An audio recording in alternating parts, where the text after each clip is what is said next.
اور اس کے علاوہ اور جتنی ای میلز ہیں اس کے ذریعے جب بھی ہم ڈیٹا کو سینڈ کر رہے ہوتے ہیں یا ریسیو کر رہے ہوتے ہیں تو وہ SMTP پروٹوکول کے ذریعے ہم سینڈ کر رہے ہوتے ہیں. POP3 یا POP3 post office protocol version 3 اس کو یوز کیا جاتا ہے کہ سرور سے جب ہم ای میلز کو ڈاؤن لوڈ کرتے ہیں تو اس پروٹوکول کو یوز کیا جاتا ہے.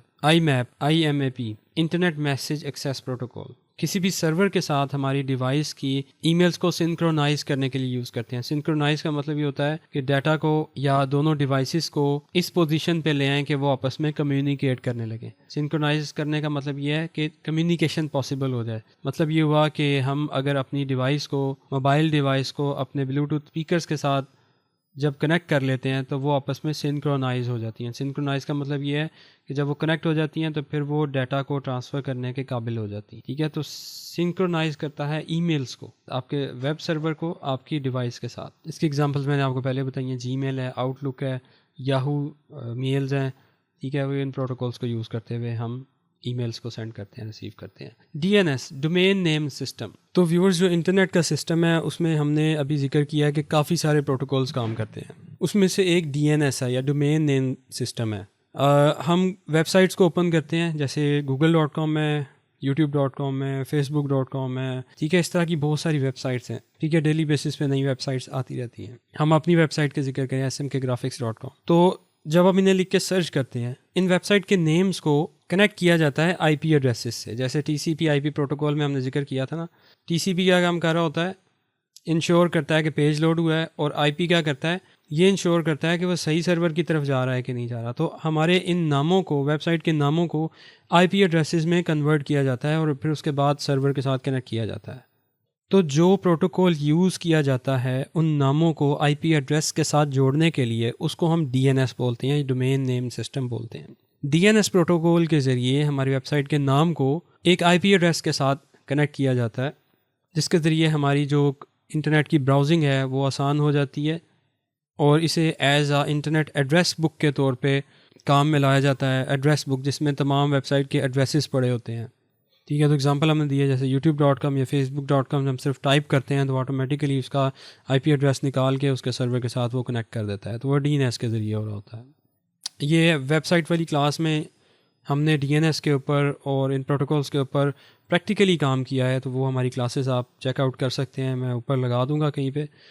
نہیں جی, ہمارے جو نیٹورک پروٹوکولس کے جو سمری تھی وہ ہم نے ایک دفعہ آپ کے سامنے رکھتے ہیں کہ TCP/IP پروٹوکول انٹرنیٹ کے اوپر کمیونیکیشن کو انشور کرتا ہے. HTTP اور HTTPS ویب پیجز کو ٹرانسفر کرنے کے لیے اور سیکیورٹی کے لیے یوز کیا جاتا ہے. FTP فائلز کو ٹرانسفر کرنے کے لیے یوز کیا جاتا ہے بٹوین کمپیوٹرز اور بٹوین سرورز.